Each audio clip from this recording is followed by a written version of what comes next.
You're listening to the randomness that is 420radio.com. Sorry, that's 420radio.ca. Powered by ADHD and fueled by cannabis. Good evening. I'm Coulter Wonkite. I'm already into the 420, damn it. So what are you doing? Nothing. Why not?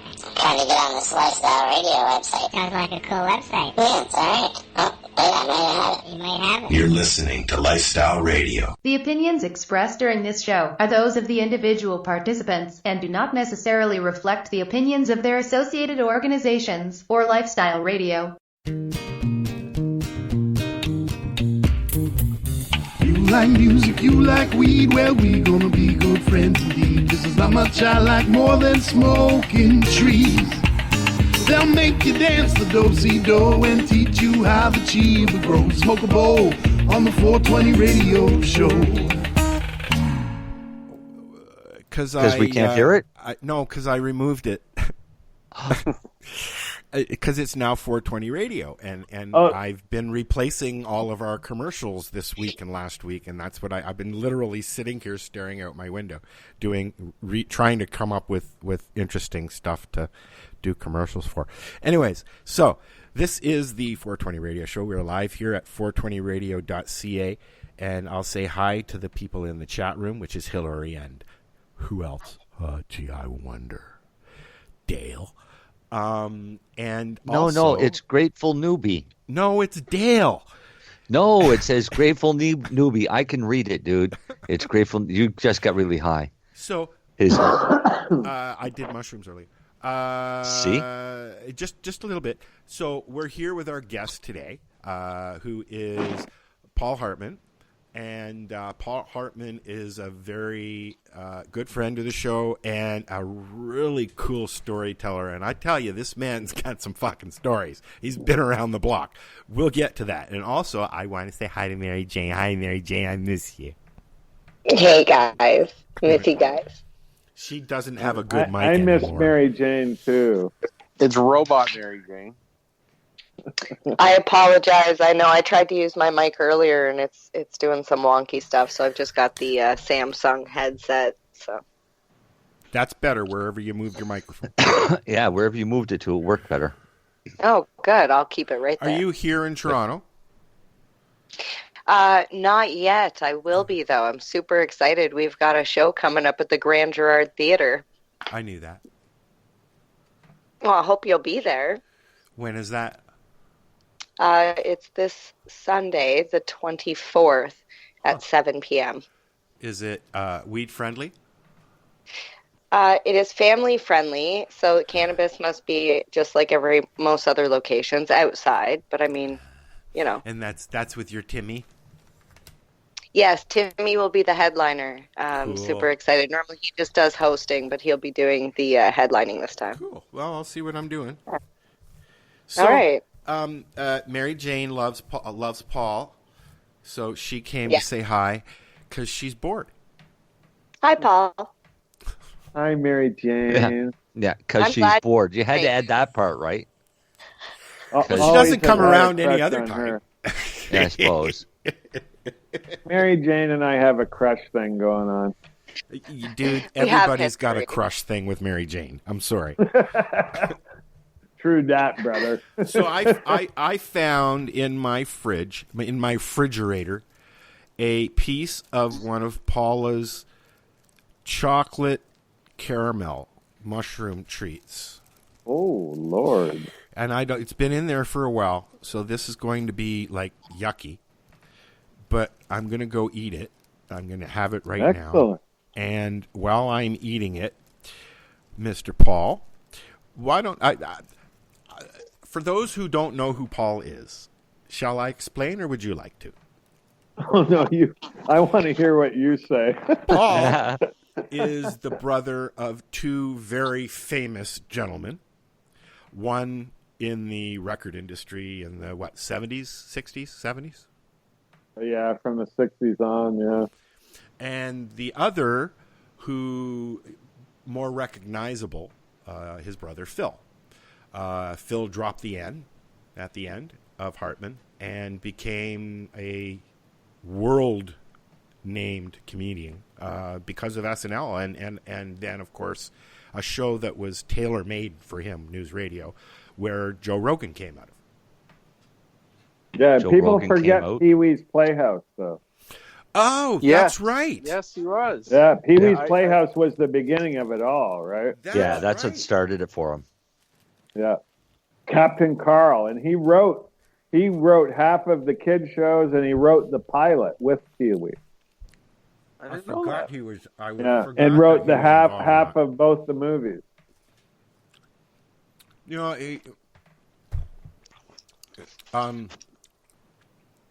know, still am a huge fan. I loved News Radio, News Radio is one of my favorites of all time. and I still sit there and watch it and still laugh. I mean, the cast of that show. Classic.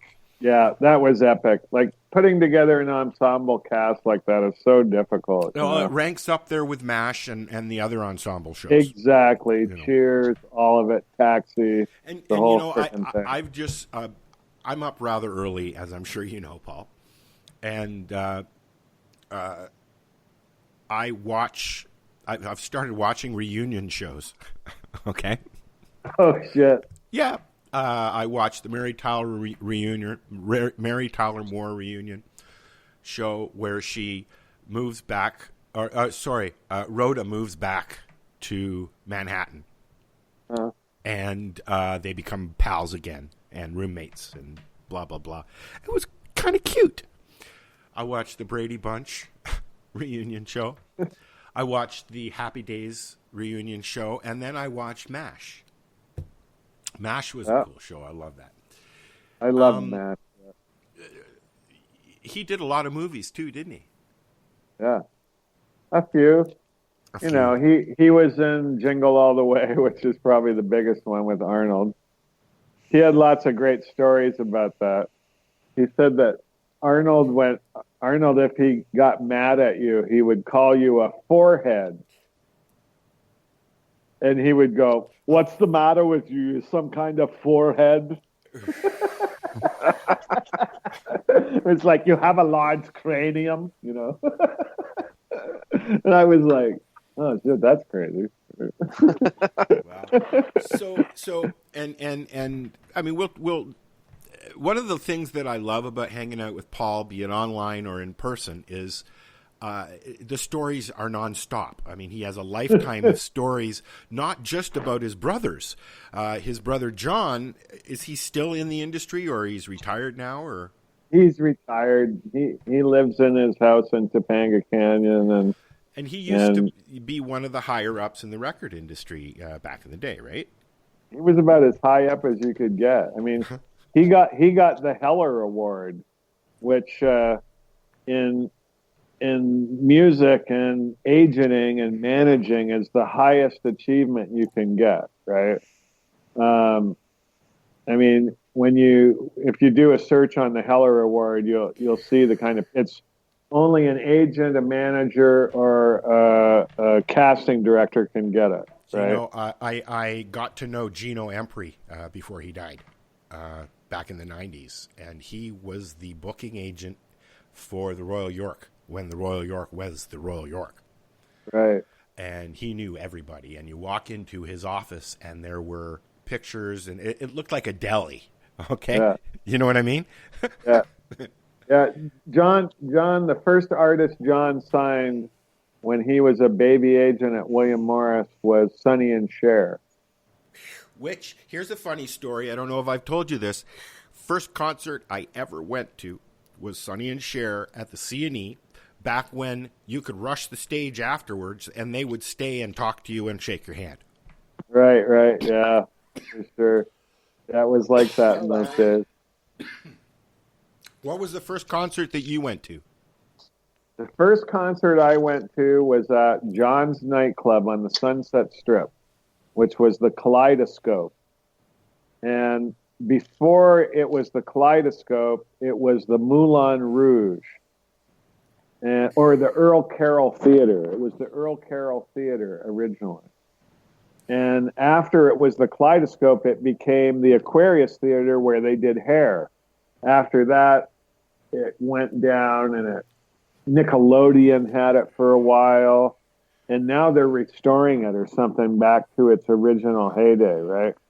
But and I think they did a movie about it where they repainted the building a bunch of times for all the different stages that it went in, right? Wow. And I worked for 2 weeks there at least, because I was real little. I was 12 years old, right, at the time, and I crawled through the air conditioning duct following wires so that they could figure out where they terminated to satisfy a fire inspection so they could open the club. And my parents like helped paint and shit like that, right? And it was crazy because it was round inside the theater, right?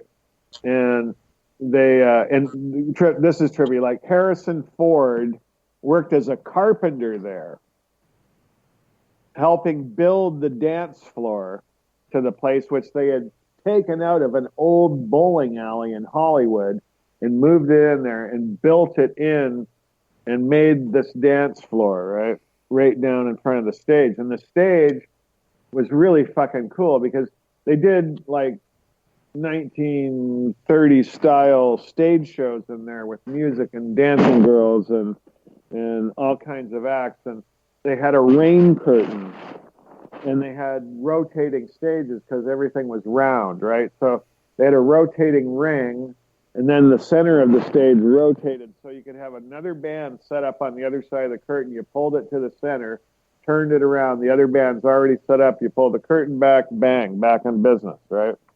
So they could change over really fucking fast, man. And they did things like 24-hour film festivals or, like a whole weekend of films, and they'd show them in 360 degrees all around you. So you could watch 8 films at once for $1 on the weekend, right? Crazy shit like that. And they didn't just do rock and roll. They had like orchestras and circuses and shit, right? It was just the most psychedelic, crazy thing. They were trying to do the Fillmore East and West, or San Francisco in LA, right? Yeah. And a lot of it was a lot of that going. They still try and do it. They try and bring Slice of California up here, that kind of thing. Yeah. It was incredible. So the opening night was a band called Fever Tree, Canned Heat, and the Jefferson Airplane. Oh, wow. And I'm like 12 years old, right? And these people were fucking high as fuck. I hadn't done any drugs or smoked any weed. Let's move to the future, where eventually you became the mule for some of the largest names in the industry. Well, right? Not a mule. I wouldn't call him a mule. A mule? A drug dealer? No, there's a difference between a mule and a dealer. I was a weed dealer. I was a smuggler. I was a grower. Smuggling was the thing that caught me for a long time. It was something I loved to do. I loved the chess game, right? And it was pretty easy when I started doing it. I was 19 when I did my first one. I backpacked 100 pounds of weed from Mexico across the Arizona border 2 nights in a row. The first night was totally smooth, no hiccups, right? Second night, we got fucking lost or some shit. I think we walked about 2 extra miles. And we walk around this rock, and we run into a bunch of people with backpacks on, just like us. And we're like, holy fuck. And we all freaked out and walked in the other direction. And, it was like, I'm sure we walked 4 extra miles on top of the 2 we'd already walked, right? Wow. And I got paid $2,500 for doing it each night. And that was kind of the start of it, right? It was where it really started to get interesting. And I got more and more into it. And and moved to Mexico and spent a lot of time in Oaxaca and places like that, and met. When did you start growing? Oh, in the 70s, like 72. So that's a long time of learning, eh? No, it happened in the 60s because when I smoked my first joint, I took the seed from Phil cleaning it, and I planted it in my parents' backyard. So that was 1966. So I've been growing for 52 years or something. I was 3 years old in 1966. Yeah, weed went through a lot of changes, I'll tell you. Like the first weed we got in Southern California in LA was crushed to death, and it was mostly stick and seed and a lot of seed. That's where we learned how to use. That's where we learned how to use the double album to separate. Exactly. Yep. A valuable tool in the process. Does anybody do that anymore? No, I don't think so. Here you can, because it's almost impossible to grow seedless weed here, right? Like what you got to realize about here is that everybody smokes weed just about. And they stand around on the street corner and they break up weed and it has seeds in it and it falls on the ground and it grows. Yeah. And like I find 3-inch tall male plants blasting pollen all the fucking time, all over the place, right? And it's the ambient pollen count here must be mind-boggling. I can't wait till our lab are fully up and running and we can actually do something, a test like that. To figure it out, because it's kind of crazy when you spend all that time and you end up with some seed in it. Right? So how are you guys fast forwarding some more? How are you guys trying to combat that? Are you able to? Are you going to try? Oh yeah, for sure. Because now in 2019, Paul is in Jamaica, growing for Castle Black. That's right, Castle Black. And they are we're an international cannabis company that primarily is a crude oil maker. We have 7 dispensary licenses here on the island of Jamaica. Our first dispensary opens this month in Ocho Rios, which is right at the Sandals Resort. Our second one opens outside of Ocho Rios, and this place is fucking sexy beyond words. It's an 1.75 acres right on the water. It has a 5-master suite Airbnb, a restaurant, cabanas, a full stage, an upstairs bar and restaurant, and then a spiral staircase that goes down. This is the castle that you're in? No, the castle is in Islington, up on top of a mountain. Oh, okay. This is one of our dispensaries. Oh, okay. Right on the water, with a vapor bar and a shatter bar, extract bar on the second level down, right near the water, right? And then you can go down another stairway right into the water. Right? Sounds obscene. It is. It's just so frickin' sexy. People won't even believe it, right? It will absolutely be the crown of these kind of places on the island. And then we have one in every place that there's going to be a port, right? Where there's a port on the island. Oh, wow. So you're a busy boy. I'm not. That's the other part of the company. I'm busy growing. That's and getting stuff ready for extract and stuff like that. We're still in our test growing phase. We just harvested our first crop. We learned all the problems that we have to fix, which are, some of them are immense, man. It's not easy growing in the tropical zone. I mean, our first test grow had 527 plants in it, and it was like a 1/4 of an acre, and we pulled 11,000 caterpillars off them in 10 weeks. Wow. And so I've had to start a company breeding trichogramma wasp which lays its egg. Yeah, it's the only way we'll be able to get it under control. We're also going to use Dr. Zymes. You got to have at least 3 measures in line. The next thing we would use is Keegan water. A lot of people don't know about Keegan water. This is going to tell everybody a huge secret. This is fucking phenomenal. It's so simple, it's stupid. Keegan water, a Keegan machine, what it does is ionically changes the pH of water. So you can make pH 2.6 if you want, or you can make any pH between that and 11.9. 2.6 is so acidic that it milks insect eggs. It actually dissolves spores for botrytis and powdery mildew. And then you can hit it the other way. And when you use it, what you do is you spray it. You drench the plant with it, right? 15 minutes later, you come back with 11.9. It equalizes the pH back to 6.8. The plant is never damaged in the process, and you just used water. Done. No more products that you buy. Thank you. And then you have something like Dr. Zymes in your toolkit. You've got it covered in another way, right?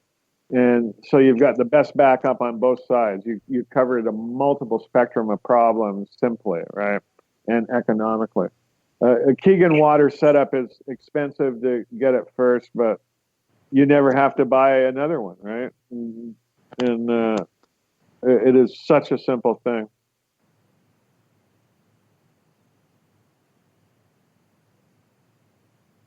I think everybody left.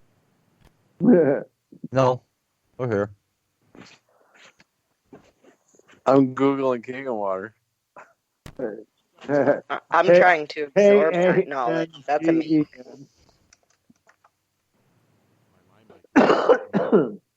It's a trippy thing. How I discovered it was a friend of mine who grows in Northern California. He's a famous grower. Matter of fact, I think there's even a video where he talks about it on Growers Network or something like that, right? He's being interviewed. This guy's a fucking brilliant grower in Southern Humboldt. And his mother had breast cancer. And people get it because you want to drink 9.5 pH water, right? His mother knocks her breast cancer out with it. And he's looking at the thing. And there's a whole section in it about plants. They don't even advertise this shit to growers, right? Like, it's such a brilliant fucking way to deal with some complex issues, you know? And we all know that you try to do it, people do it with baking soda. Let's change the pH. It'll stop the powdery mildew, right? Fuck, you can do it with water. You can use it right up to the minute of harvest, right?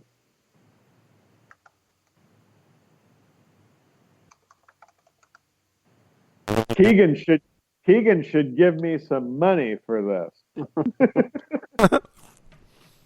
I wish Darcy was here because he's a grower as well. And I'm sure he's listening. Oh, I'm sure he is. Let's find out. Darcy, the biggest problem I've had here is our water is so inconsistent, right? Like, we have crazy pH swings. My pH can be at 7 and then shoot up to 8. And it's because the water system here, they change its sources at time, right? Like, sometimes it comes from rivers, sometimes it comes from reservoirs, right? And it's an English system. Amazingly, the dissolved solids are like at 200, which is like kind of a non-event, you know? You go, fuck, you think about someplace in Ontario where it's like minimum 375, 600, right? I don't know anything about that stuff at all. Nothing. Well, you psychomaniac, dude. Yeah, well. Leonard. What's that? No hockey tonight? No hockey tonight. Well, no junior A hockey, Churro. Is that what you're asking? Yeah. Okay, so how's it's just starting up, the junior hockey right now, right?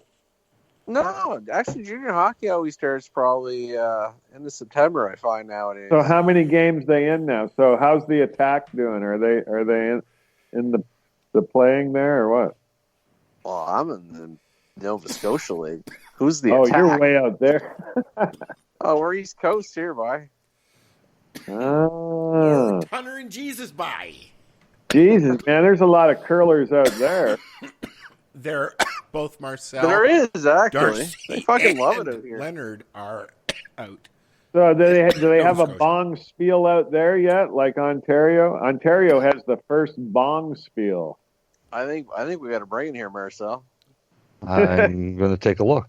You guys got to start a bong spiel out there, man. The Wyerton Curling Club has a bong spiel, and I believe it's in January this year. There's stoners out there that want to have a fun fucking time. This thing is insane. Like the first year, Shatterizer's one of the sponsors. They had so many people stepped up for this thing. They sold it out in 24 hours. It was kind of my fault. I posted it on the Ice Technicians Facebook page, and all those maniacs posted it everywhere. That filled up overnight. Churro Curling Club, we could always see if they'd put one on. And they're going to have a growers cannabis cup this year too. So if you grew your 4 plants, you can enter in it. What's the laws down there now? Is it legal? Is it not legal? Can you grow? Can you not grow? Everybody can grow 5 plants. It's not completely legal. It's legal for medical use, but they don't enforce the laws at all. You know, it's crazy. Like they do here. I can drive in a car and drink a beer and smoke a fucking joint. When I get pulled over by a cop, they're only going to talk to the driver, right? They don't give a fuck what you're doing. You can be getting a blowjob, smoking a fat joint, and drinking a beer, and the cop is not even going to say anything to you. Yeah, but you know what? I agree with that. You're not the one driving. I love Jamaica. This place is incredible. I love fucking Jamaica. People have their priorities straight here. That's what I think. Every day is a celebration here. That's one of the things. Like, you know, if you're not working, you're partying. That's what you're doing. You're hanging with your buddies. You're thinking, how are we going to eat today? You know, what can we drag out of the jungle? Let's roast some breadfruit right here. We'll start a fire right in the street. You know, it's like that. It's like you can't do it. And then, like tonight, there's a birthday party in the street right outside the castle.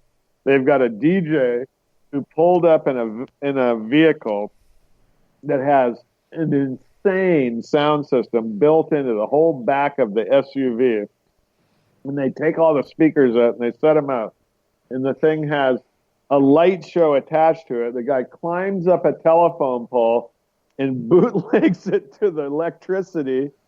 And they got a bar set up and food cooking right on the road. And that's where this birthday party is tonight. Cool. Now, okay, go on. And you do that in Canada. Yeah, it's called tailgating, and Mr. Ford has legalized it. No, but I mean like in front of your house. Well, that's a picnic. A picnic without a permit. Do you need a No, because then you just have too many people lawn? showing up. Where? Oh man, so many people show up. It's almost a system. Like they take turns doing it. Like there's all these little stores everywhere. Like people, one of the things they do is they open these little bars and stores that are just tiny, right? And like probably not any bigger than a bedroom in Canada, right? And each one of them in the area will take a turn having a party, right? And all the other people will promote that party and get a bunch of people to go there and drink and party and eat food. And it kind of gives that person a leg up for a few months, right? And then they move it to the next guy in the chain, right? It's a really cool system. And they have the guys who do the stereo DJ things in vehicles. Like sometimes they'll pull up 4 vehicles that have these systems and they sync them up, and it's just massive sound on the beach. And the guy that used to do our reggae show on Saturday nights, Passion, that's what he does. He does parties on the beach. Nice. Yeah, those are. He used to be the cook at the Hot Box. Yeah, I had some Hot Box visitors up here, Sharon Enright and some of her crew, a couple of weeks ago. Cool. So how's about we listen to some tunes? Right on. Now, before we listen to some tunes, tell me a David Crosby story. Because we're going to listen to some Woodstock. I've got crazy Crosby stories. Not good, not pretty ones. Like real scary ones. Never mind. I have some beautiful ones too, though. Crosby is an incredible guy. Like, and you know what? His last stuff that came out, the jazz he's doing, fucking blew my mind. Right? Like, he's done a full blown jazz album, and I'm like, it's sweet, you know. Like, talking about somebody who came back from the dark side in a way that very few people in show business did what he did, right? So hats off to the Cros, right? But here's a great Crosby story. On the road with Crosby, Stills, and Nash, and the tour manager, I'm pretty sure it was the tour manager who did it, a guy named Glenn Goodwin. And if it wasn't him, it was him and a guy named Mac Holbert. And the tour T-shirt had Crosby, Stills, and Nash on it. It was white on a black T-shirt, right? And it said Crosby, Stills, and Nash. Well, their nicknames are Orca, Orbit, and Ozzy, right? And Crosby, because he's kind of fat and is always in the water and has a boat. Ozzy was Nash because he's like Ozzy and Harriet, the family man. And Orbit was Stills because he does so many fucking drugs, he's in orbit, right? And so they printed up a bunch of these shirts for the crew, right? And so everybody shows up, and Crosby comes in and he goes, there's something wrong here. So there's something very wrong here, and I don't know what it is. And I'm looking around the room, and everybody's wearing these shirts, right? I'm like, I don't even know what to say. It took them all night to figure it out.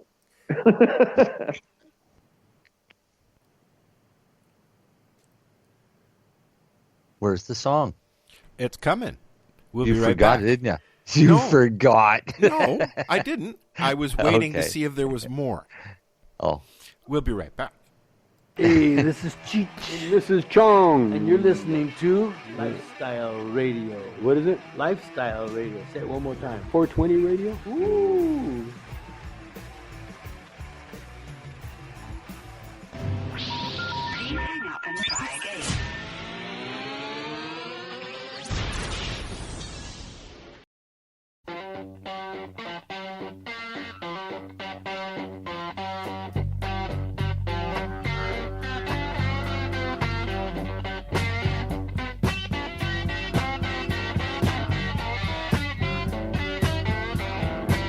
Well,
I'm actually pretty excited about that. We are back. This is the 420 Radio Show, and I have a chip in my mouth.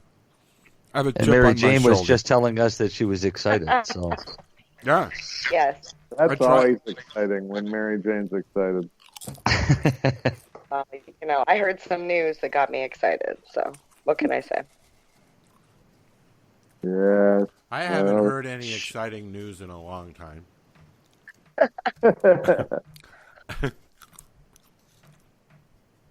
So let's see. What are we going to talk about now? Marcel wanted to talk about somebody's grow. No, I'm not talking about their grow. Oh, okay. Listen, though, if you're going to grow your plants, at least let them have a stalk before you put them to flower. Because if you wait till the 4 sets of leaves and then you flip the lights, you're going to get about 1 gram or 2 grams per plant. And you've just wasted a month. God. These chips are really good. I'm sorry. I was looking at psilocybin. Yeah? Yes. Had some. Well, no, I read something here the other day that I never believe anything I read, so I had to go and check it out. Yeah. And it was that the citric acid in lemons will convert the psilocybin to psilocyan, which is what you get high with, and it's a lot more powerful, I guess. The only thing is it doesn't have as long a duration. And it made me think that very much along the lines of hydroxy-11 THC. So if you let your liver convert hydroxy-11 THC, then you get a long high out of it. But if you ingest or inject hydroxy-11, you have a much shorter span. Yes. I could enjoy mushroom trips that were shorter. Yeah, well, mix them with lemon juice. It'll be more powerful, but it won't last 8 hours. It might only last 4 or 5. Well, gee, that's what I love about DMT, man. Like, you can be in an airport and you can take a hit of DMT and you're high for 17 minutes. You can get on a plane, you know? And yes, Al, in regards to injecting cannabis, it's done in laboratories. I know. I saw a video where they injected sativa and an indica, and you could see the dramatic difference in the woman both times. It was on 2 different days. They wouldn't have been doing the sativa and indica, though. They would have been doing, because all they'll do is distillates. Well, then it would have been a THC and a CBD, I guess, right? Or a THC and a hydroxy-11 THC. Okay. Because I have seen the studies from that one, and that was interesting. And what they found was injection of hydroxy-11 THC hit way harder than the THC injection. But is this something that converts, or like THCA does, or it's just on its own? Okay, so it's the metabolite of the liver. Yeah, it starts out as THCA. When you heat it to decarboxylate, it becomes delta 9 THC. Yeah. When it goes through your liver, it becomes hydroxy-11 THC. It's 5. I always tell people it's 5 to 7 times stronger than THC. Yes, exactly. And it crosses the blood-brain barrier quicker, easier. Way quicker, and that's why you get so much higher off of a small amount of edible compared to what you get smoking. When you smoke it, THC is going right to the brain in the bloodstream, and some of that's going back to create hydroxy-11. So that's what gives you a prolonged high, or prolonged as you would get. But you have very short life for THC. Hydroxy-11 has a very long life because it's closer to anandamide, which your body naturally creates. You've lost me, dude. Sorry, dude. Lenny's still with me, aren't you, Lenny? He totally nerded out there for a minute. This like is what? Total weed this nerded is the shit out. I like, man.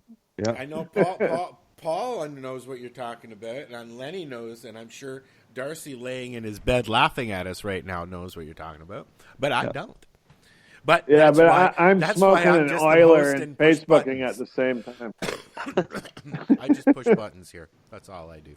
Although, you know what, I got to say, and Marcel will tell you, I surprise myself sometimes because I don't retain a lot because of the ADHD.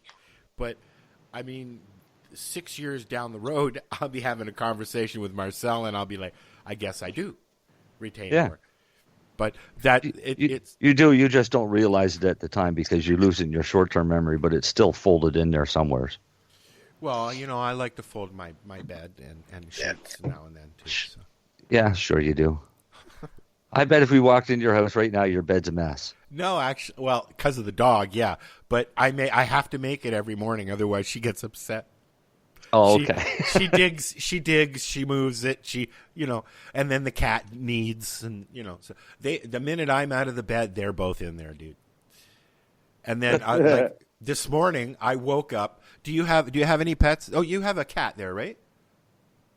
My cat's still in Canada. Aw, dude. Yeah, I'm like. That's kind of mean.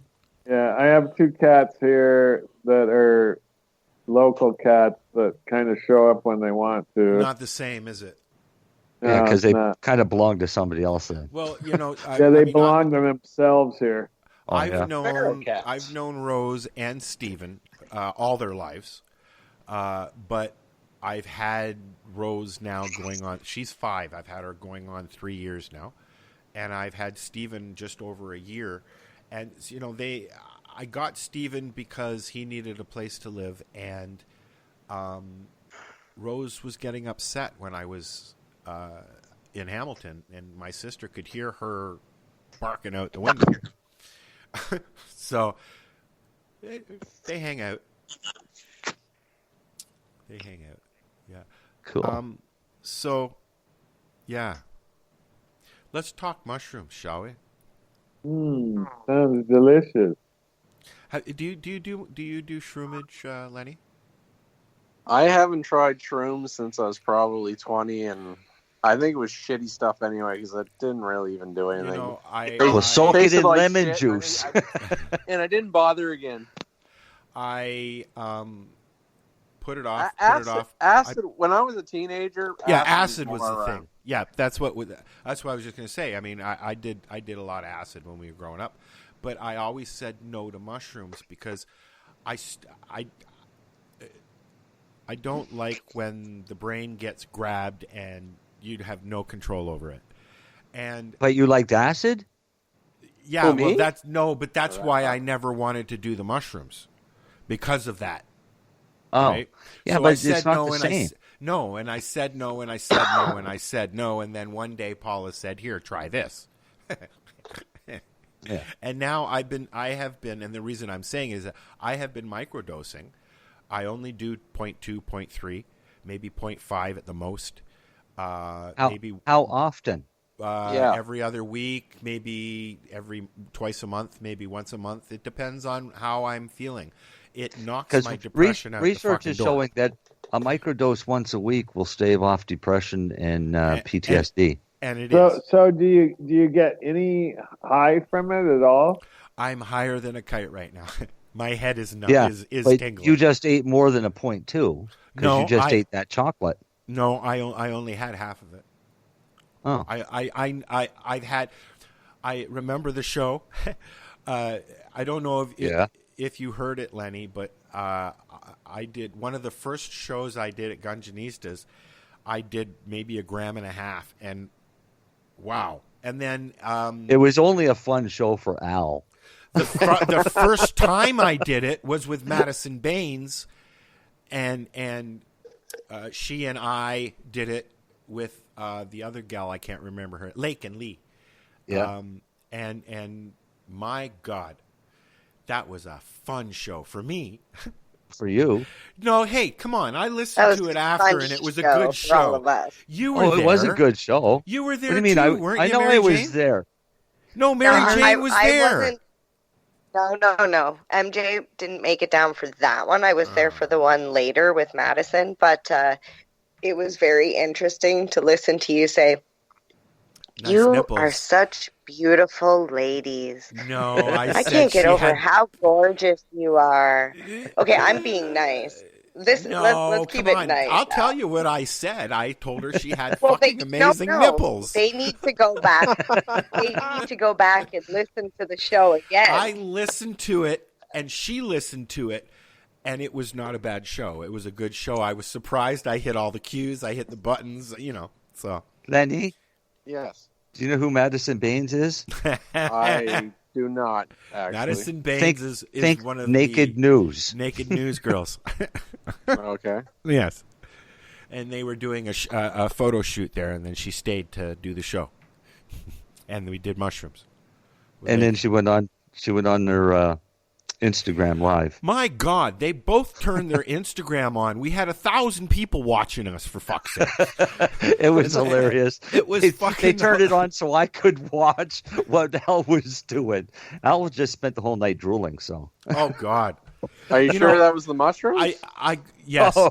No, Madison makes me flustered, and she knows this. We've talked about it, but she's just one of those. She's just draws you to her. She's got amazing energy. She's stunning to look at, and she's an open book. And she'll sit there with her nipple hanging out. She doesn't care, right? But she is so intelligent and very articulate in how she talks. And she knows a lot about cannabis, and she's actually the one that brought cannabis into the Naked News studio. So she primarily does her cannabis news for them. Naked, with beautiful nipples. News. I like it. I approve. You know who she is, Paul, don't you? I'm certainly going to look her up. When you're here you can next, follow her on Instagram. When you're here next, if I see her when we're out and about, I will definitely introduce you. Yeah, no, there's every now and then, and it happens to everybody. You when you're around a person that is just you just go goo goo gaga, I don't know. So yes, I've been known to do that. Well, you've spent a lifetime around celebrities, musicians and celebrities, right? You must have a ton of those. Like, hello, my name is Paul. Oh yeah. Well, I started out as a photographer, right? And fashion and swimwear and cars was what I shot pictures of. I worked for Surfing Magazine and things like that. I did all their darkroom work for the production of the magazine for a couple of years when I was right out of high school. And so I was used to being around beautiful girls. I think Southern California. In fact, I lived in Laguna Beach for 20 years, man. And like more cars got rear-ended in that town on a Saturday afternoon than any place on earth. And it was all from girls crossing the street in G-strings and bikinis, And so that place was epic in terms of the eye candy that was available in Southern California. And consequently, there was a truckload of drug dealers there, weed dealers and smugglers. And that place was really a lot of fun. Was a different time, eh? Yeah. Yeah, I think I lived there from the 70s to right through till 1992. Wow. Yeah. Sorry, I'm just Andrew Shaw, who is doing the CCBE event down at the exhibition place. Wow. The Queen's. I'm watching a video. Sorry. The Queen's, I can't remember which building it is anyways, but that's this weekend in Toronto, and he just sent me a picture of the floor they got set up, and that's really, there were some bumps. So there's a lot of people coming in to go to the event this weekend. So it's nice to see that they're going to do that.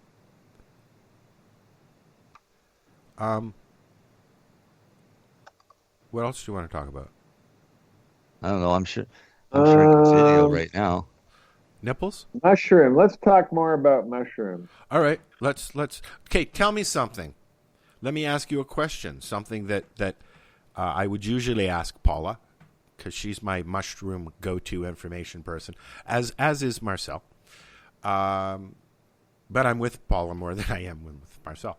Anyways, why is it that?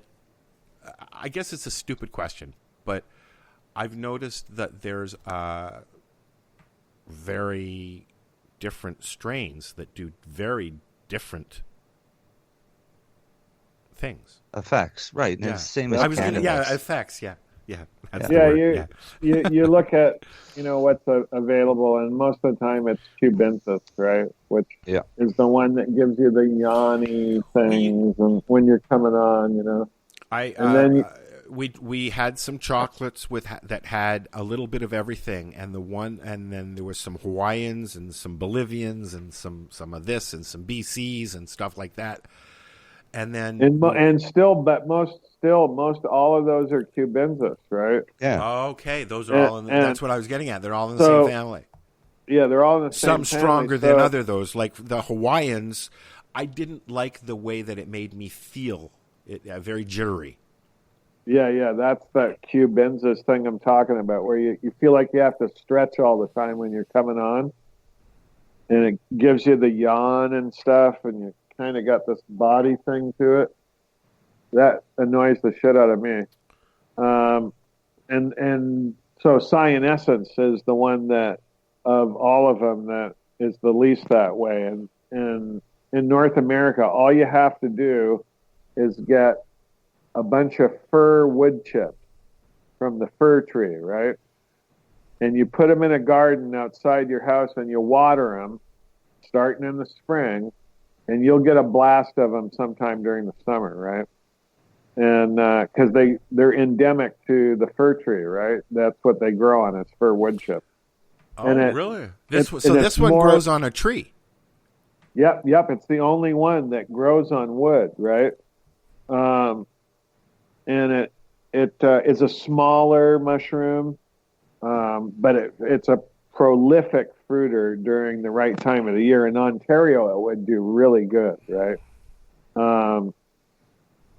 And then, like azarescence, which is the strongest one, that's from the Pacific Northwest, and it fruits in the wild right on the coast where seagrass meets the sand, right?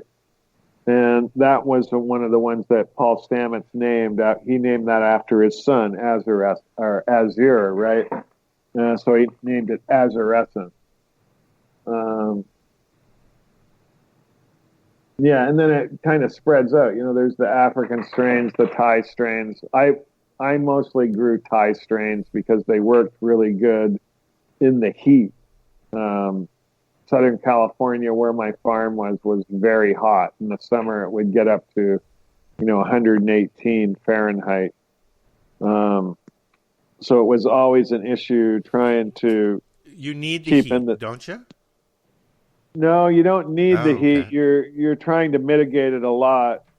We grew in dairy manure, so we would get it straight from the milking room floor, load it into our room, and we would use its thermal genesis to pasteurize it, right? I saw a documentary on how they do mushrooms out in a big the button mushrooms. Yeah. Same thing, right? Agaricus bisporus, yeah. Okay. Yeah, it's a little different process. Agaricus bisporus takes longer to set up, right? Because you have to condition the substrate a little differently. And the other thing is they put what's known as a casing layer on the top of it. Primordia happens really different in agaricus mushrooms than it does in psilocybin, and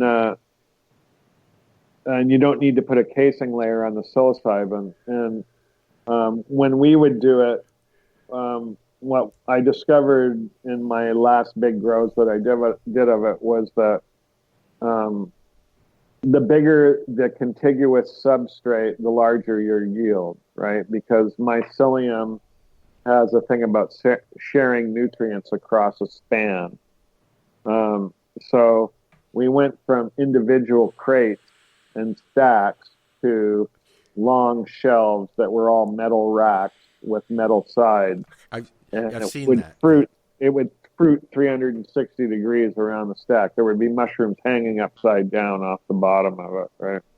I have a video that I post periodically of an old grow where they're fruiting into each other from the bottoms and the tops, and it blows people's mind because they've never seen it growing in a commercial style before.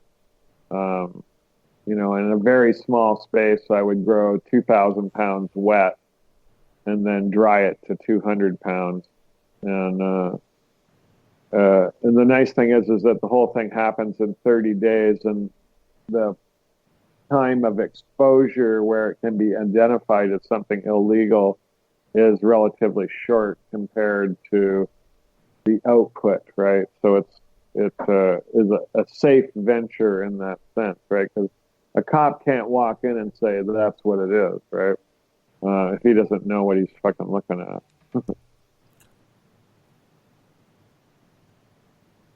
Everybody's falling asleep today. Holy. Not me. No, I'm just taking it in. You're taking it in.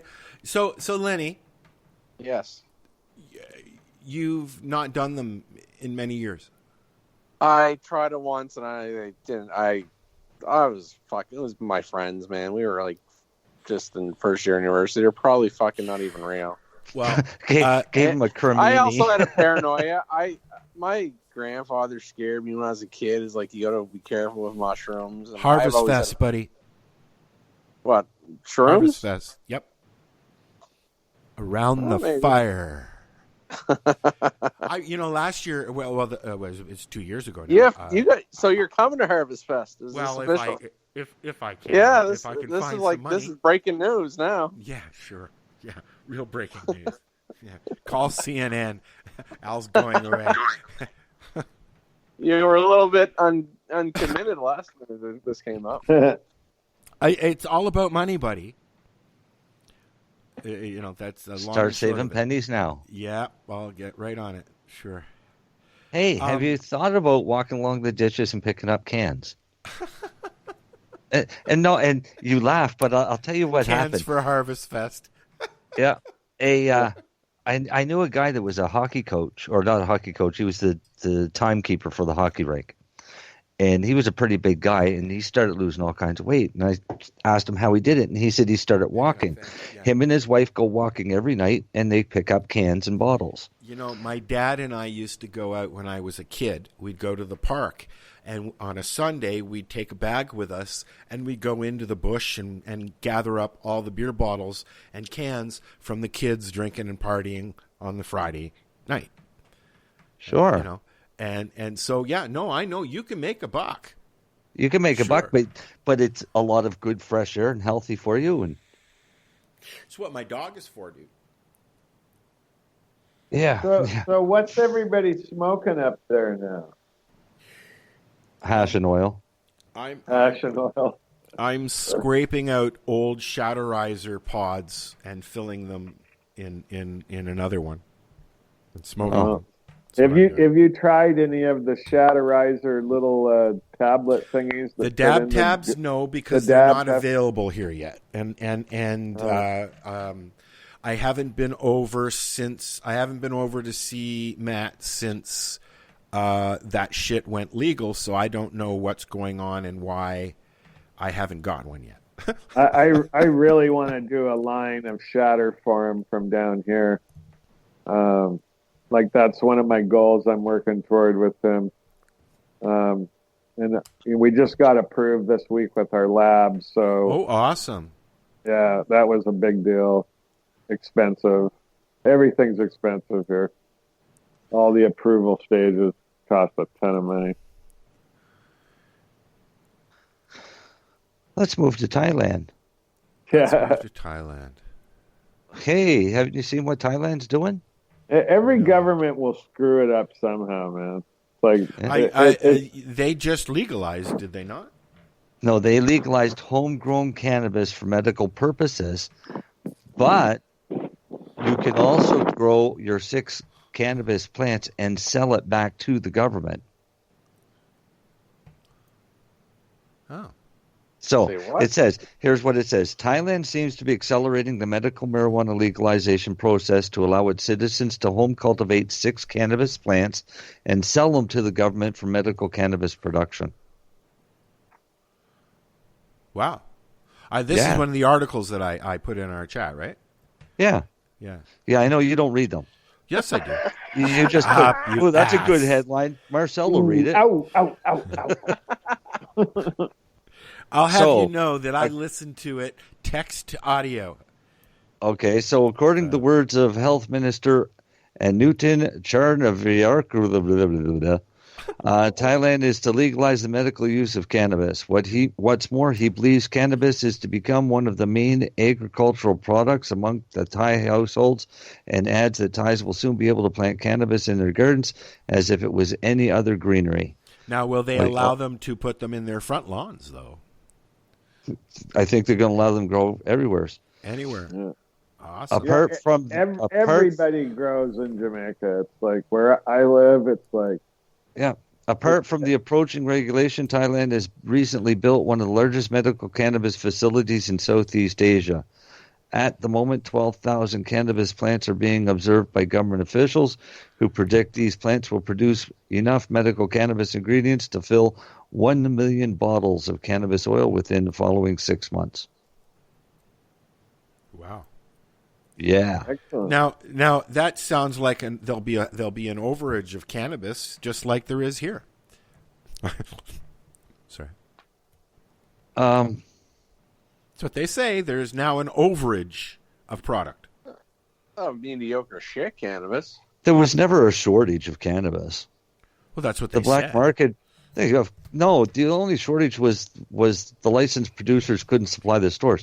The black market was still flooded. Yes, of course. But now they're saying they have too much and they don't know what to do with it. Lower your price. I mean, one way to sell it is to drop the price to get down to the black market pricing. Yeah, just give it away. You want to get rid of the black market? Put them out of business. Yeah. Yeah, we're working on it. Yeah, but it's going to cost you to put them out of business because you're damn you right. Get the Look price at the low. stocks. Hey, dude, I fucking warned you a long time ago. Don't invest into those stocks. But no, hey, you and everybody else that I told went ahead and did it. Now you did not. Ass. You didn't invest in those stocks. Fucking right, he did. Yeah, I did. Yeah. I was talking to somebody the other day that said, should have listened to you. And I said, yeah. I said, and it was, do you think the stocks will ever go up again? I said, well, if they go up where you break even, get the fuck out. What? Well, yeah, and that's what's going to happen now. But now they're saying 10 years. What? 10 years before it bounces back, like it did. Those companies were all put in place to crash the market. Yeah. Right? Like that was by design. I think Big Pharma put up the money for the whole fucking scam, right? Think about it. Canopy raised about $668 million off stock sales. The other ones, a little less each one of them, right? That sucked up about 85% of all the investment money out there for the cannabis industry. Companies like my company, Castle Black, is completely self-funded, right? And we're privately held and we have no debt. And it's going to be about and a castle. Who's left? Yeah, and a castle. Yeah, on top of a fucking mountain in Jamaica. Okay, there but you go. Here's a question I have for you. Yeah. Because it's your company, so you're going to know this. Roughly how many pounds can you produce in a year? Here's the crazy thing about here is I can harvest every month of the year. That's what I mean. So how many pounds could you produce in a year? When we get our strains dialed in here and we get our problems resolved and we increase our acreage, like our license is heinously big, right? Oh, is it? Oh my God, dude. Our plant count dwarfs. If you added up the plant count for all the companies in North America, we are more. I'm not kidding you, right? Like And when we open up this next acreage, our plant count doubles. And it's like, it puts us into the millions of plants, right? And the Jamaican government is looking at us because we're the last one standing here, right? Like Canopy pulled out, all the others are pulling out. Lots of people have lost money and gone under. 15 licenses were issued. I think 5 of us are still in business, right? And most of those are dispensaries. So it's like, it's going to be the last man standing. And it's always going to come down to quality, right? Like, all these motherfuckers can do whatever the fuck they want. And there's still going to be guys like Derek Pedro, who knows what the fuck he's doing, and a bunch of people that emerged from the craft industry and are still standing. In California, it's all a fucking train wreck. People are going back to illegal growing, and it's narrowing down the field too, right? And it's going to happen that way on an international level as well. And it's going to come down to the quality guys, you know, and who's putting out the best bang for the buck. And it will always be that way. Are you allowed what they don't grasp is that this industry is owned by us, right? Like, our culture, our cannabis culture that it has developed since the 60s owns this. They can say whatever they want. They can do whatever the fuck they want with their laws. And we still control the market, because quality is the name of the game, and the people who are the small growers and the dedicated ones in Humboldt and Mendocino and, you know, the Scott Zarambis and those kind of people that really kick some fucking ass and deliver the goods. And the same kind of thing across Canada, you know. They will never be able to stop what we have started. And sooner or later, they're going to have to capitulate to our demands, either because we elect and improve in our election skills and delineate these frickin' morons who double down like Biden in the States, who's gone back to the old rhetoric of it being a gateway drug. How fucking stupid are these people, you know? Like, you know, we're not knuckling under. We didn't knuckle under in 50 years. We're not going to knuckle under in 100 years. You know, they just got to grow up and get over this shit, you know? And it's international in its flavor and in the stench of the lie that has been told for the last 100 years, you know? And that's my rant for the evening. Thank you. Thank you for listening. I better roll another. That was a good rant. Roll another. I like that rant. Every once in a while, I get on a roll. Well, I'd like to know what Lenny thinks about everything, because, you know, I mean, as a pharmacist, you're kind of sitting here watching, but you're in the thick of it as well, right? Oh yeah. So what do you want to know? What my opinion on what? I don't know, man. I forgot what I was going to ask. I don't know. I wasn't sure where you're going with that. Either was I. I can't even direct them. Yeah. Yeah. So Lenny, like, are you playing both sides of the pharmaceutical street? So Paul, you don't know really what I am or who I am, do you? Really? No. Not a fucking clue, bro. Sorry. So I am a pharmacist. I own 2 pharmacies. I am pharma. And I am also part of a Canadian LP. There you go. Yeah. So awesome. I guess you could say, yeah, I'm doing it both ways. There you go. But that, you know what? The industry needs that shit. All right. Yeah. No, like, I listen. This is why I got into it. All right. Asterisk. Yeah, I wanted to make some money too. But after that, let's get the fucking truth out of there to start. But yeah. Pharmaceuticals, and I'm not here to bash all the pharmaceuticals in the world. We remember that drug called penicillin. Yeah, it may have saved a few lives, right? Yeah. I've seen a lot of harm with pharmaceuticals. I've seen a lot of potential great things that cannabis can do. So it just makes sense that let's just get it where it needs to be Let's get rid of some of the poisons. Let's get some better therapy where it should be. I'm all about. I like natural shit too. Listen, I'm a big fish oil guy. I love fucking vitamin D. Okay. I So like all that stuff.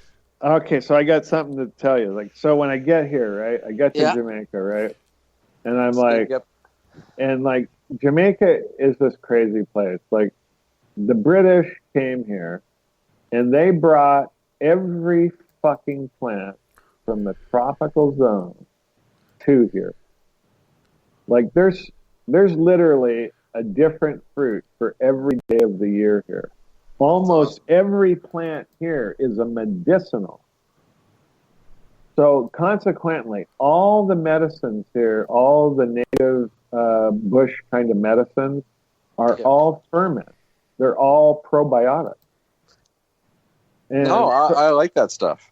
Well, yeah, and I'm like, I get here and I see this and I'm going like, wow, man, like there's really a lot of really dynamically healthy old people here, right?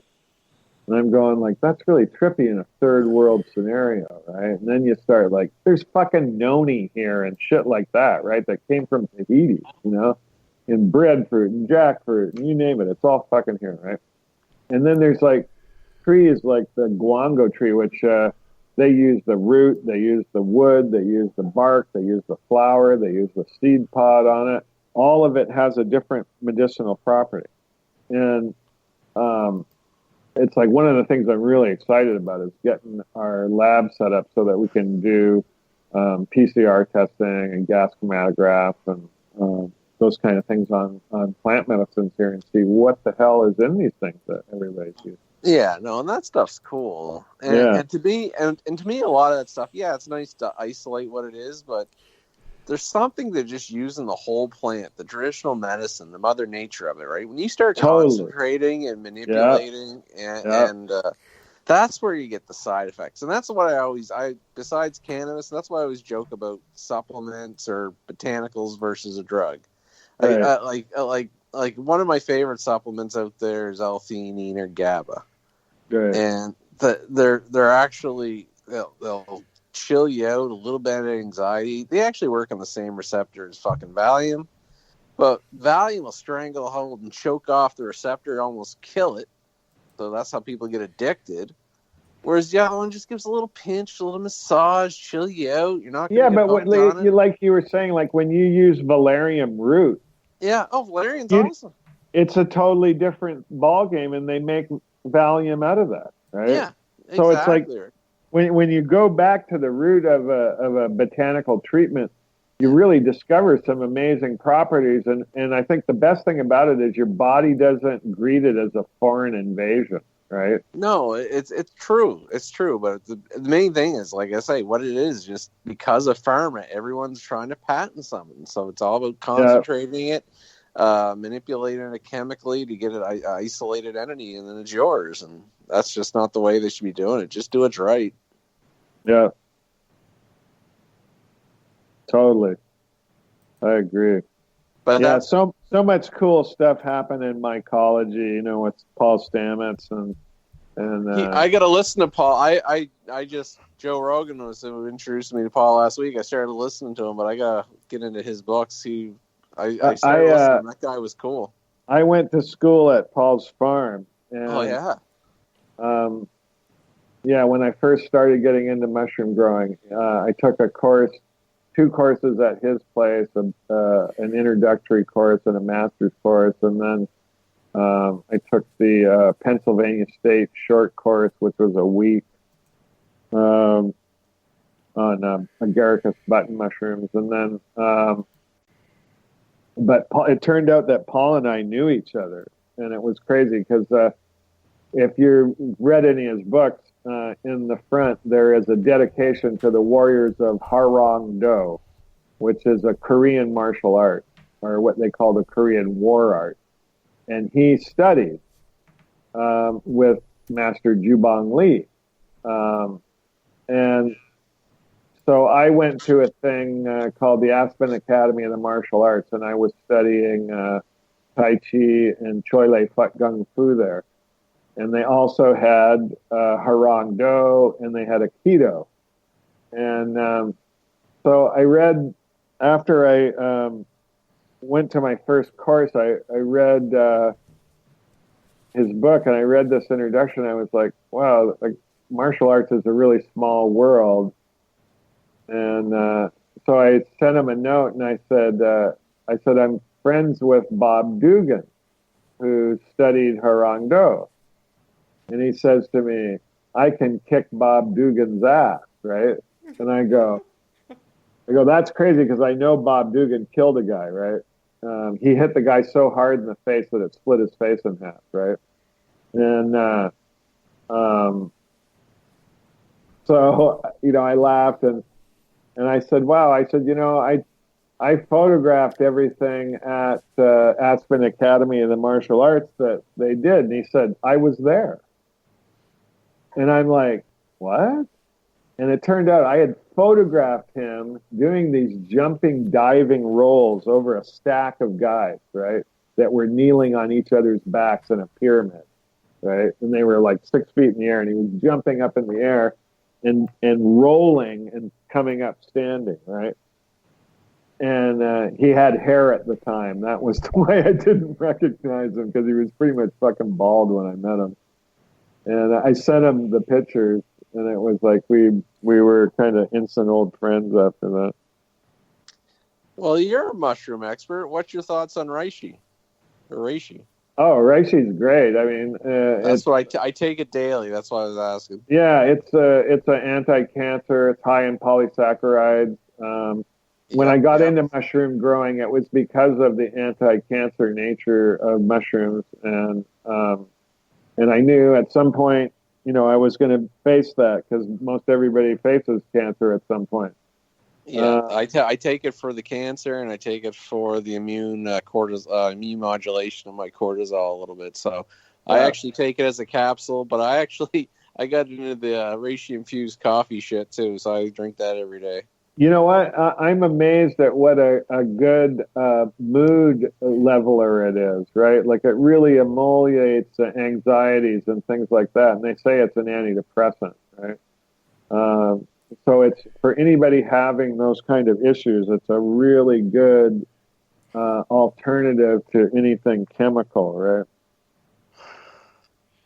I find the coffee, when they put in the coffee, you don't get that jittery. It just kind of levels it out, so it's a nice cup of coffee. It's they make a reishi coffee, don't they? It's like, it's all reishi. There's no coffee in it. Oh yeah, there's a couple different companies that do it. So yeah. I have no idea what you guys are talking about. Reishi, the Ling Chi, Ganoderma. Yeah, Ganoderma lucidum, exactly. What is it? Another mushroom? It's another type of mushroom. Yeah, it's kind of like a chaga. It's a polypore. Okay. That I know. I've heard of the chagas. Yeah. Yeah. Very important. Chagas you can get here in the forest, right? Yep. You can find them there in Ontario. Yep. And I've seen them, but is that also under the same kind of thing as the psilocybin? No, these are anti-cancer medicinal methods. These are, there's no high or nothing from these. These are antiviral. Okay. Yeah, Al, they're no fun. Yeah, they're no fun. They save your life. They're just good for you. Okay. Yeah, mushrooms I've heard of them, and I've seen them because I've been in the forest, and they are very abundant. I believe that the chaga grows on the birch, right? Am I right? Yeah, I think so in Ontario. Yeah. I watch a lot of reality, like Life Below Zero and those kind of shows, right? So you learn a lot. We don't watch a lot of TV here in Jamaica. You don't have Disney Plus? we don't have. We have internet, but none of us have. I don't have a Netflix account even. So I just watch stuff. I I watch like travel vlogs, food vlogs, like the Food Ranger and Mark Wiens and this little Korean girl. What's her name? Miss Mina. I love Asian food blogs, street food things, right? You got dead air. No, Kind of dead air. I'm thinking. Kind of getting it in the mood for trying to look at the kind of vlogs that are being really successful when I start my ganja vlog, my ganja travel vlog. Can you go out and take spores and actually place them on a tree yourself and for something like that? Well, the best thing to do when you have spores is to germinate them on a plate and try to get it to turn to mycelium. One of the problems with starting from spores is it doesn't guarantee a fruiting, right? So you have to play with it a bit and do a lot of plates with the spores you have so that when you see that the mycelium is heading in the right direction and it creates, primordia in the dish, you know that you can take that petri dish and expand it into a liquid to expand on grain. It starts with... Go ahead, finish. Yeah, it starts with making spawn to fruit on a substrate, right? And how did yours work out, Marcel? Pardon me? How did your shroomage work out? All right. Yeah. Just not ideal conditions, that's all. Our friend CJ, he's been playing with it, and he keeps sending me pictures, and it's kind of cool to see them growing. It looked like just a bunch of fungus growing on a plate, like in a bag, actually. And but now you can actually see the mushrooms forming. It's kind of cool. Yeah, it's fun. Nothing grows faster than a mushroom. Let me ask you guys a question, and we've had this conversation before. Live mushroom, here in Canada, anyways, mushrooms are psilocybin is illegal, but only when it's dry, right? So fresh mushrooms are not on that list, correct? Wow, I don't know that one. Say it again. So if they're dried, they're illegal. If they're fresh, they're not. Yeah. While they're growing, they're not illegal until they're dried in Canada. Psilocybin. Mushrooms. That's pretty cool. That's if I am wrong, please correct me. But I'm looking it up now. I've had this conversation with a few different people, including Paula, and I've heard that before. But from my understanding, psilocybin mushrooms are illegal in Canada as a psychedelic, but not while they're growing. They're not illegal until they're dried. We have no laws here in Jamaica one way or the other, right? And that's why Field Trips Enterprises from Toronto is doing a study with the University of the West Indies, which I may have weaseled my way into. Are you able to import and export yet between Canada and Jamaica? Yes, we can. We can get one-off import licenses from the Prime Minister anytime we want. So here's your law for you. When it comes to regulating magic mushrooms in Canada, there are a number of things you should remember. Possession, sale, and use of psilocybin mushrooms are illegal. However, the sale of spores and kits are considered legal. As soon as you put those spores to substrate, that's illegal. Okay. But if you have the spores in the jar, keep it in the fridge or whatever, that's perfectly legal. Now, okay, it goes back to the cannabis seed argument. Cannabis seeds were sold for years and years as novelty items because they were only illegal if you germinated them. Yeah. Right.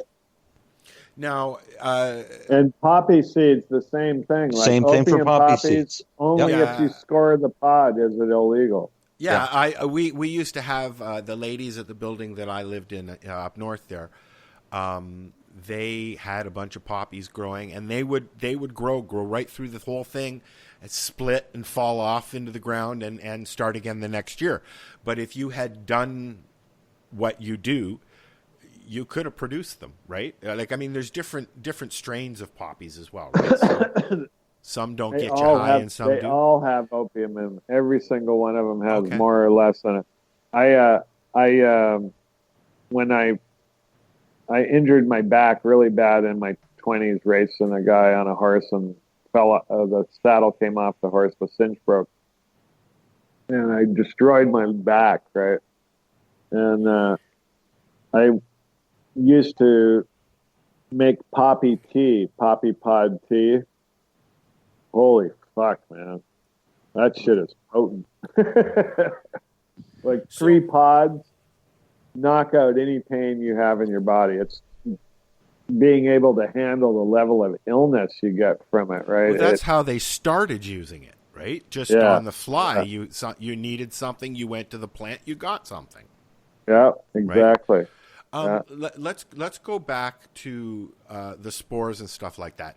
So when you dry psilocybin mushrooms, are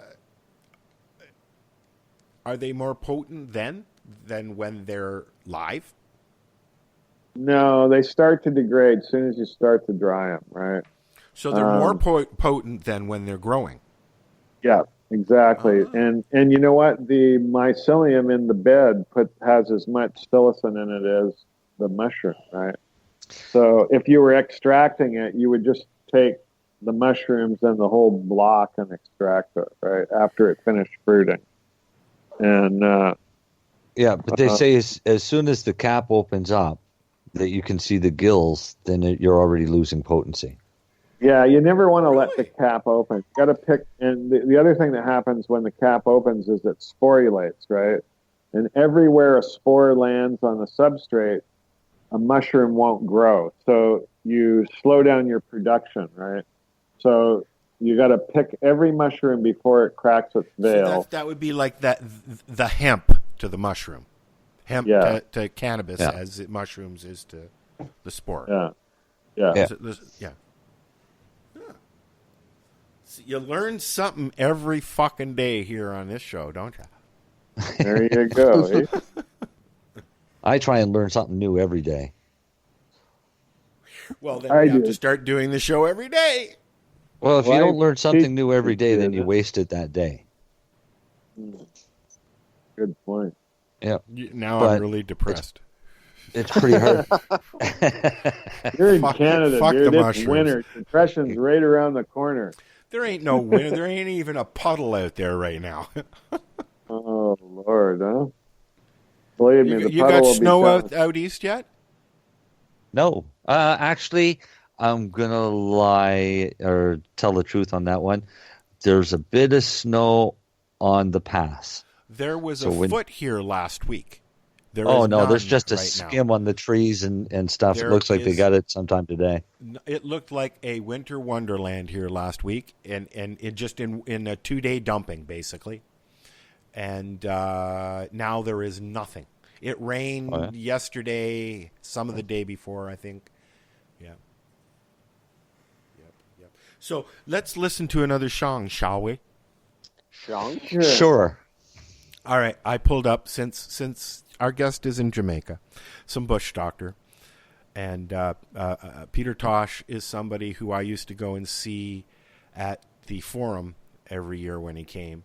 And he would come out on his unicycle with a foot-long fucking spliff in his mouth, singing "I'm the Toughest." Nice. Yeah. All right, we'll be right back. This is the 420 Radio Show. We are live here at 420radio.ca. Come on in the chat room if you're still listening, and if not, well, maybe next time. We'll be back. Tug lightly on this bowl of mine. Well, my screen has seen some better times. Well, my buddy poked a hole, now my weed falls deep inside. Please tug lightly on this bowl of mine. You're listening to the randomness that is 420radio.com. Sorry, that's 420radio.ca. Powered by ADHD and fueled by cannabis.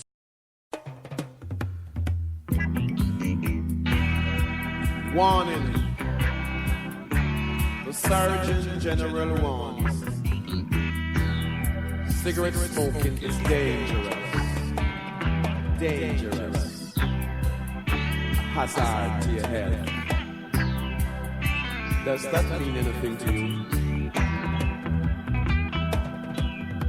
Them legalize marijuana. Right here in Jamaica, yeah. Them say it cure glaucoma, yeah. I'm another bush doctor, yeah. So there'll be no more smoking and feeling tense. When I see them come, I don't have to jump no fence. Legalize marijuana, yeah. Down here in Jamaica, yeah. Only cure for asthma, yeah. I'm an anti-minister, yeah.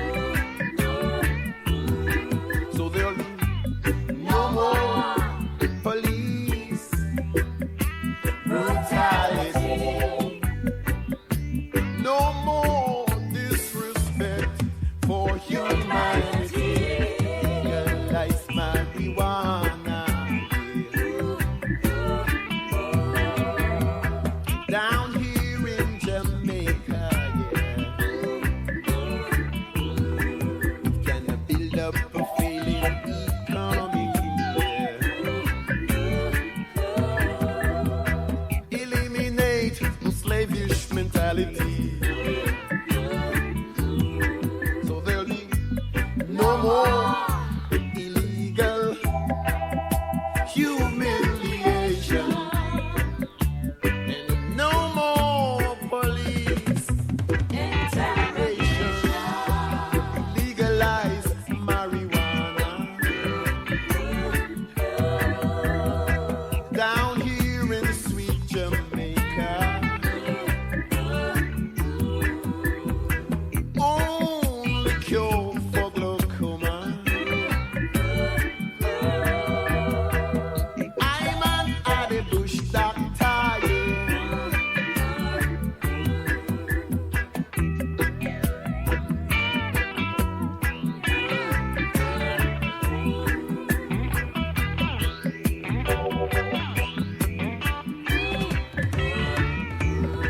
and there'll be no more need to smoke and hide.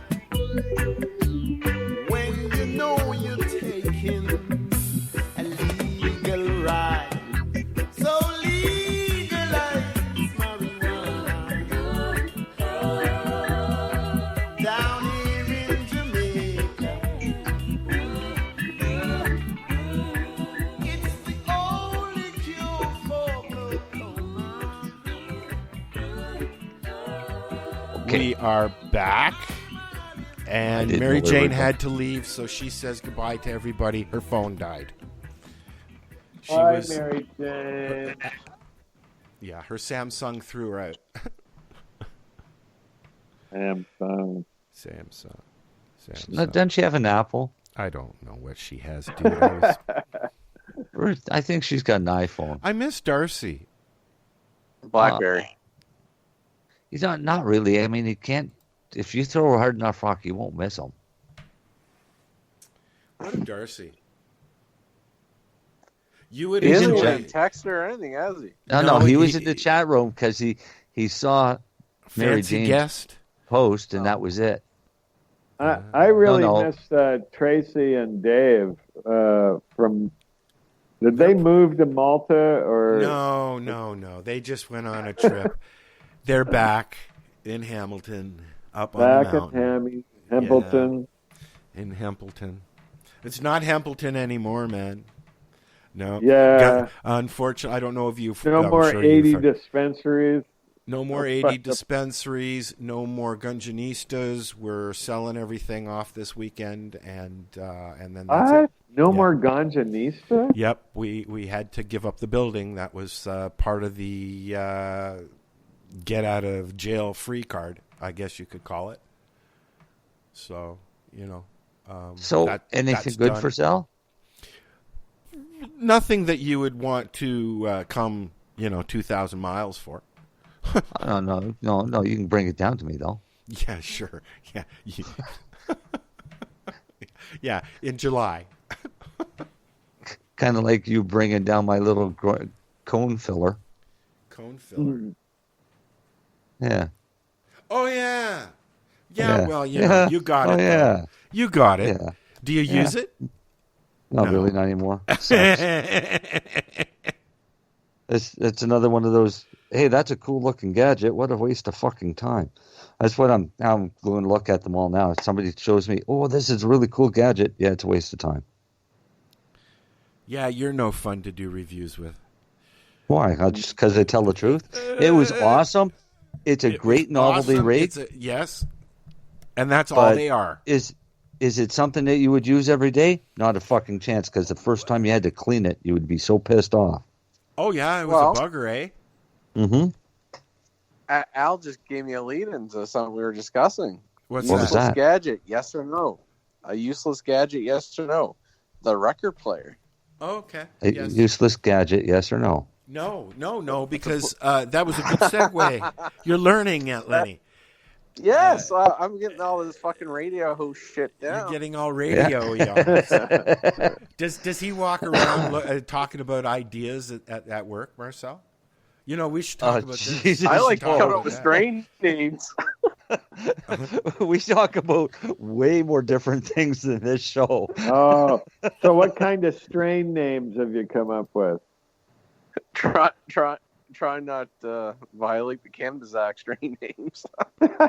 See, here's the thing with the Cannabis Act, because people should know this. The reason that you can't find a lot of the strains in the legal producers is they're not allowed to use those names. All right? Such as Candy that's right. Candy Cane, which is an awesome strain. You'll never see one from a licensed producer. I've had that. But licensed producers will be supplying it. They'll just call it something else. Strain number 4331222. Right. So it can't be anything that's going to be appealing to children. So that leaves out all of the cookie strains. Yeah, that was the fun one today. Yeah, all the cake strains. Yeah, wedding cake, all the Skittles. No, listen, I got wedding. We got wedding and wedding quake. Yeah. Wedding quake? Yeah. Wedding quake. We're growing wedding quake. At work. Yeah. Yeah. What about naming things like going to kill you death strain, don't smoke? No, that's the other LPs. Do you have issues like that down in Jamaica? Killer death strain, do not smoke? Yeah. I don't know, but I'm thinking about naming one that because everybody will buy it. Do you have any issues with strain names or anything like that? Like, are any of the issues that we have here similar to there? Zero. In Jamaica. So you want to grow, do whatever you want. Well, everybody grows. If you want to sell in a dispensary or sell to other guys in the business here on the island or export stuff, then you got to be legal, right? Or you're doing it illegally, right? Which they've been doing it for how long, anyways? Well, I'm sure they've been doing it since slaves have been here, because I'm sure the first ganja came with the slaves. It's like I'm an heirloom produce expert. That's one of my expertises, right? And I found 3 watermelon strains here I've never seen before in my life, and I've grown 280 kinds of watermelon. But yet. Okay, but you're finding those amazing strains down there, but yet they don't grow well there. Oh, they fucking grow awesome do they? here. Okay, but yeah. and do they seed? Yeah. So they all everything seeds. Yeah, they're the most insane tasting watermelons, and the color inside of them, they're absolutely ruby red, like they're dark, man. Oh, you're talking fruit. I thought you're talking strains, dude. No, I'm talking real fruit. I'm talking weed here, like the local strains are all polluted, right, with foreign genetics.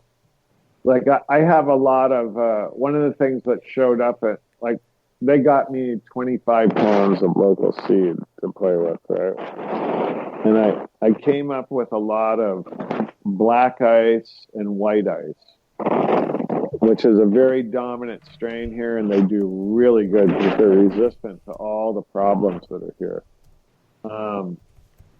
And they're actually, like, black ice is a crazy strain. Like, the stems are purple black from get-go, right?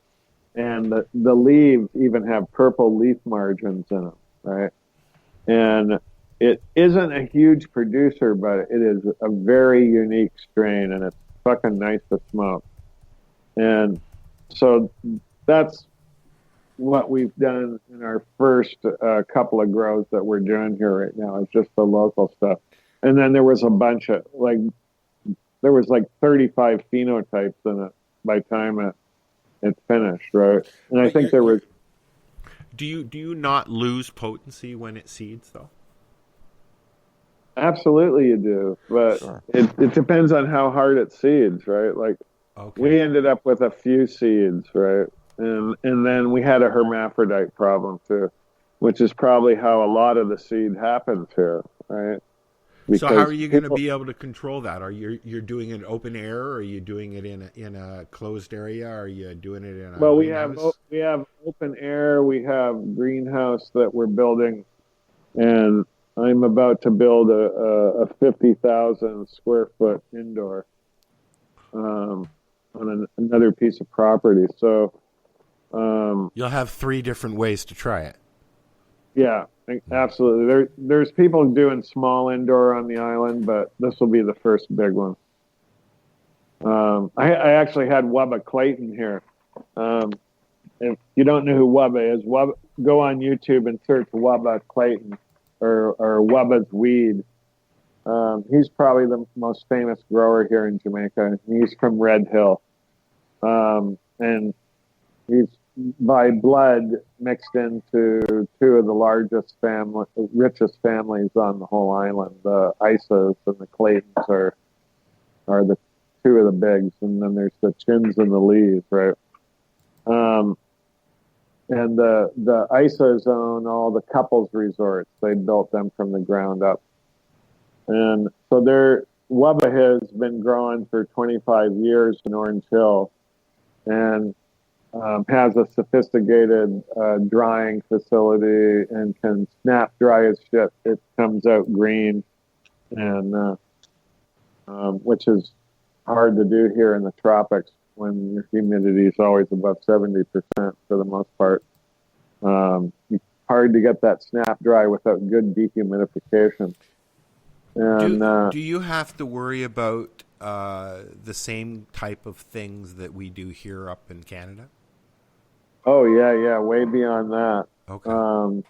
It's our problems here are crazy, right? Like this last month, I was my first harvest in October, right? And that month, it rained so hard everywhere around us that everybody lost their crop. Everything rotted in the field before they could get it out, right? And I pulled off a crop, and because we didn't get any rain, basically we're in a drought here in our parish, right? And it was the luck of the draw. Like I had insane weather right to the day we cut.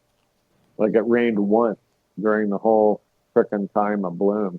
The other thing is that plants finish in 6 weeks here, not 8 or 10, right? Like, they hit finish. And then you're by the time you're the 8th week, you're overripe, right? It happens so fast here, you can't believe it. Why is that? Well, the constant temperature. The temperature never swings more than 10 degrees here. So your soil is always in maximum metabolism.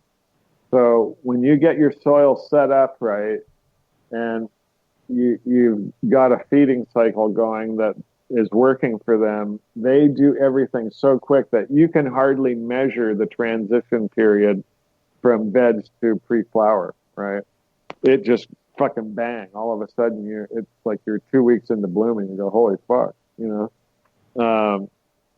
It's pretty cool that way. And basically every month of the year you can harvest here.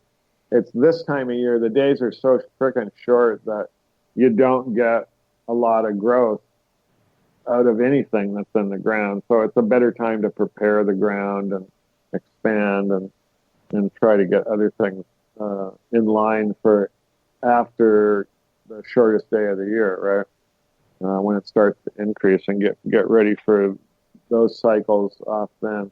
Like I'm kind of working on a 4 harvest cycle.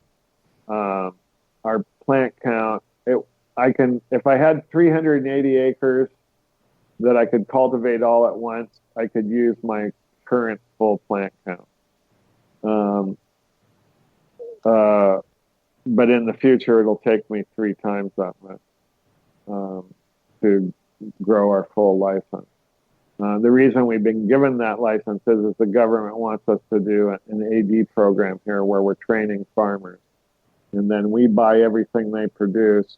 We turn it into extracts and for all kinds of different medicinal products, and which we'll be doing all here, right?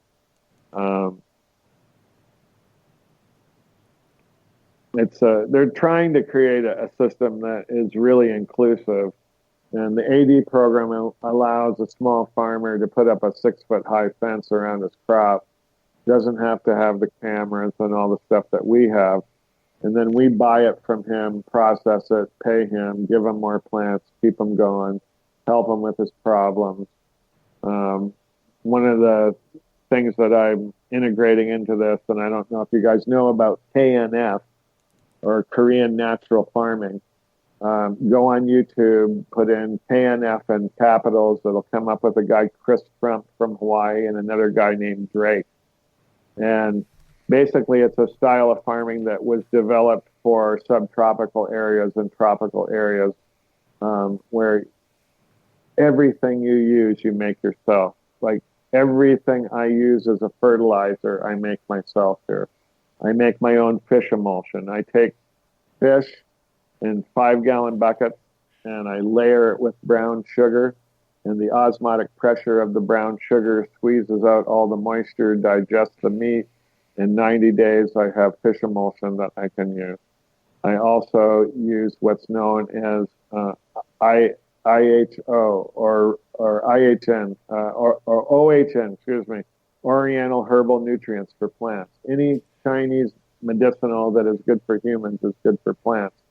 So I make a bunch of extracts of ginger, garlic, cinnamon, turmeric, angelica, and licorice root. Angelica and licorice root are 2 of the most important Chinese herbs. Also, all those ingredients are anti-pathogenic. So when you treat plants with them, it represses the bad stuff on the soil and supports all the good stuff. Then I make my own lactose bacillus extract. 70% of all the beneficial bacteria in our environment is family lactose bacillus. You make this by taking organic brown rice. A 5-liter plastic jug will work fine. 180 grams of organic brown sugar, 60 grams of sea salt. You mix the brown rice with 5 liters of water in a bottle. You shake it good 88 times, according to the master from Japan.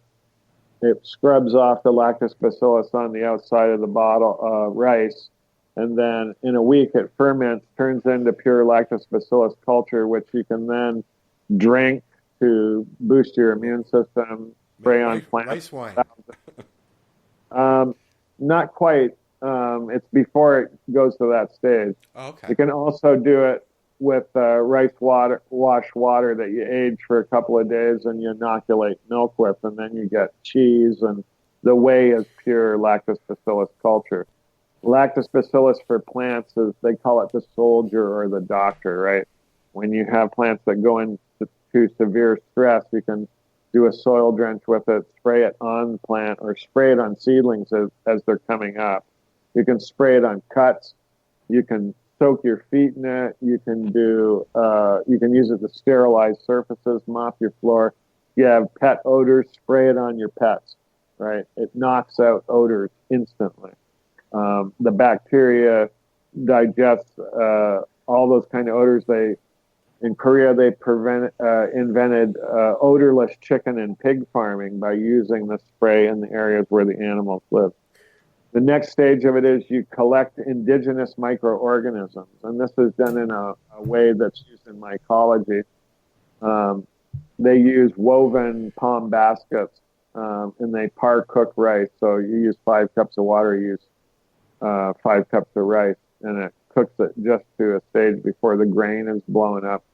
It makes it really receptive to beneficial microorganisms as opposed to bad ones. You put it in this basket, you go and find a place that is 100 feet in elevation above where you're cultivating, and you put it under here we would put it under a big mango tree, or another one in a bamboo grove, and another one in a banana grove. And in 5 days, we would come back and the rice would be covered in something called hypha, which would be pure biology put out by these healthy organisms from the soil. And then you have those things and you can expand them and inoculate your soil with it, creating a scenario where you force out bad pathogens by overpopulating with the good stuff. And it kind of goes on like that. My fertilizers are made from fruits from the jungle. We just cut down a Jamaican apple tree here. I took all the blooms off it. I fermented them in sugar, extracted it with alcohol, stabilized it. Now I have a flowering hormone extracted from live flower. I take a fruit, I do the same thing. Then I have the potassium and phosphorus for blooming made from mango or noni fruit or whatever. Are you growing all that on your land as well? It all grows around us everywhere. Oh, cool. The jungle here, like, it is impossible to starve in Jamaica. You walk 20 feet out of the jungle and there's food growing everywhere, right? Like, it's amazing. Like, and all the plants that they eat, just freaking, like, a seed falls on the ground here, it grows, right? That's just how it is, right? Got a question from the chat room. Is garlic a natural pesticide as well? Garlic is a great anti-pathogenic thing, and one of the reasons why it's used in the OHN formula, right? You use those in different combinations, usually 1 to 1,000. Some of them, as they age, they get more potent, so you can use it as low as 1 to 2,000. So they become very homeopathic treatments for the soil and your plant. The thing with garlic, though, is if you do a foliar spray with garlic, you risk killing off beneficial bacteria at the same time, or beneficial insects. It's anti-pathogenic, so it will take out bad stuff and kind of... The thing about the beneficial stuff is it's tougher than the bad stuff. Yeah. Right? So when you use these homeopathic remedies, you're inoculating with strong local microorganisms, you change the whole dynamic, right? You really change what happens in the soil in a way that they're just starting to figure out, Yeah. Like, this style of farming's been going on since in the early 1990s, right? And it started in Southern Korea and expanded to Hawaii and kind of hit California. And the fermentation thing has been a kind of burgeoning thing in Canada. Everywhere else, it's exploding because it's natural to how they do things here. Most of the folk medicines here are all fermentation, so they're all probiotics, right? Like I'm having to make my own vinegars and things like that. I'm making banana vinegar right now. You mash up a bunch of bananas in their peels and you just stuff them in a jar and you shut the lid and it completely ferments and separates, right? Then you stabilize it with sugar and you can extract it with alcohol if you want, and that suspends it and keeps it in a holding pattern until you dilute it with water, right? Wow. Went way over his head, didn't you? Yeah, KNF is fucking cool, man. Like, and I was I That's a came T-shirt. here, yeah, it is a T-shirt. I came here and I was thinking, oh, I'm going to be able to get all these modern things I need, and we're going to be able to ship them in, and it's going to be a time. No, none of that shit happened. Right, and I was immediately forced into, I got to make all my soil from scratch. I got to find raw materials everywhere I can find them. I got to find somebody who makes compost. I got to, just and it took me a good 8 months to find all the things I needed to find. And now I've got soil in these holes. Like we dug holes in, 3 layers of clay. There was no dirt here. We're on a mountaintop. It's a mountain is made out of clay. The holes that had to be dug to do that, I had to put drainage in them, so they're all lined with 4 inches of rock and drained down to a central spot. And then I found they were building a road nearby, about 280 cubic yards of topsoil, and then got cocoa coir, got bamboo sawdust, found some guys that make compost, made biochar, and built these holes to the point where now I can literally stick my arm in the ground all the way up to my elbow, like no effort. And they're just, and by the time we get through 3 or 4 cycles, they'll really be settled in.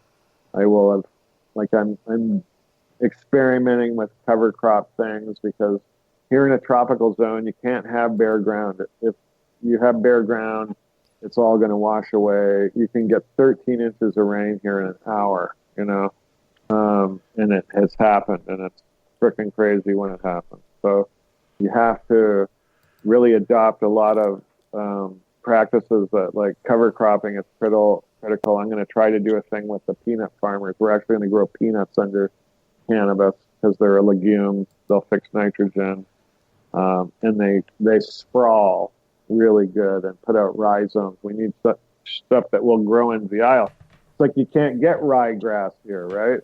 Like I would put ryegrass on the aisle, and that would, make it so you could walk on it when it rains and things like that. But not here, right? So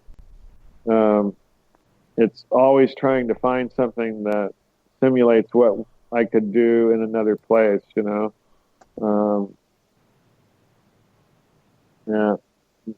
no off-the-shelf fertilizers here, nothing that is organic. Excellent. That's cool. Guess what?